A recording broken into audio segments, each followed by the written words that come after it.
Some stories, they don't really end. They just echo. Today on The Explainer, we're going to dive into 3 of the most haunting unsolved cases in modern history to try and figure out why, decades later, they still refuse to fade away.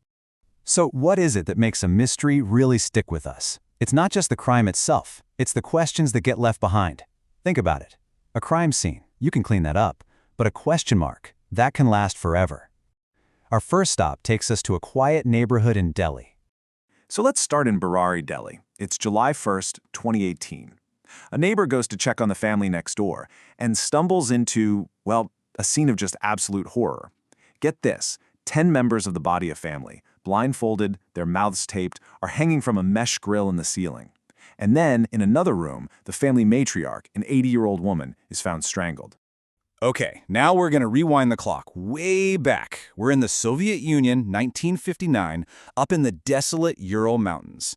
9 really experienced hikers, they set up camp on a slope that, and this is kind of chilling, its name literally translates to Dead Mountain. So, days go by, and a search party finally finds their tent. And this is where it gets bizarre.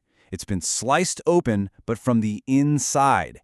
And the bodies, they're scattered all over the snow, some with no shoes, hardly any clothes on, and they have these horrific internal injuries that just don't make any sense.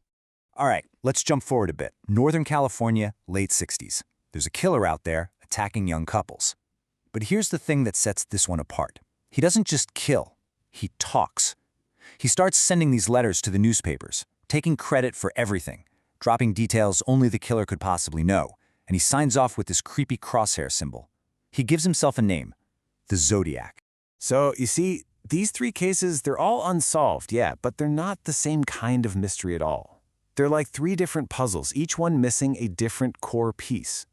With the Zodiac, it's a pretty straightforward question of identity. Who was this guy? For Dyatlov Pass, the evidence is so strange, you just have to ask, what on earth happened that night? But with the Barauri deaths, we actually know who was there. The real mind-bending question is why. The Zodiac? Man, he turned his crimes into a public spectacle. He'd mail these taunting letters, these incredibly complex cryptograms right to the press. He was basically daring everyone, the police, the public, us, to figure out who he was.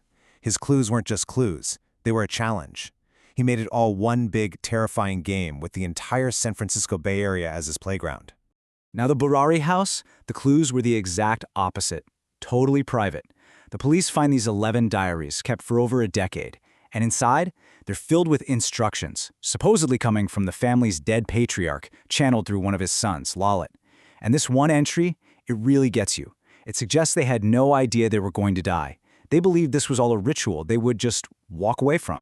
Then you have the Ural Mountains, where the evidence is the puzzle. I mean, think about it. Why would a group of seasoned hikers slice their way out of their only shelter and run into sub-zero temperatures? And how did some of them end up with injuries like they'd been in a high-speed car crash, but with no external signs of a fight? Every single clue just contradicts the last one. It's like nothing fits. Okay, so what do the authorities say? What are the official explanations? For the Barauri deaths, the final police report landed on something called Shared Psychotic Disorder. It's this rare psychiatric condition. The theory goes that one son, Lalit, had a delusion. He believed his dead father was speaking to him. And over a decade, that psychosis was transmitted to 10 other family members, leading them all to perform a ritual they tragically believed they would survive. And for Dyatlov Pass? Well, after 60 years, a new Russian investigation came up with a scientific explanation, a slab avalanche. So the idea is a big, heavy slab of snow slid down and crashed onto the tent. That would explain the internal injuries, right? And it would explain why they panicked and fled into the darkness, where they ultimately froze to death. But for a lot of people who followed this case for years, that official story, it just doesn't quite fit all the pieces. And the Zodiac? Well, this is maybe the most frustrating one of all, because the answer is there is no answer. The case is still open. After all these decades, thousands of suspects investigated. Even after they finally cracked one of his big ciphers recently, his identity remains a complete mystery. That question, who was he, is just as cold today as it was back in 1969. And here's the really crucial point, right? These stories, they're not just cold cases sitting in an evidence locker anymore. They've broken out. They're part of our culture now. We make Netflix documentaries, big Hollywood movies. There are entire online communities of people who spend their lives picking apart every single clue. It's like, as a society, we just cannot stand the idea of a story without an ending. So that kind of leaves us with one last question, doesn't it? What is it we really crave? Is it the mystery itself, the puzzle, or is it the hope that one day, maybe, there will finally be an answer? Perhaps our obsession isn't really about finding out the who, what, or why. Maybe it's about us, holding on to the idea that even in the deepest, darkest moments, there's always a chance for the light to get in,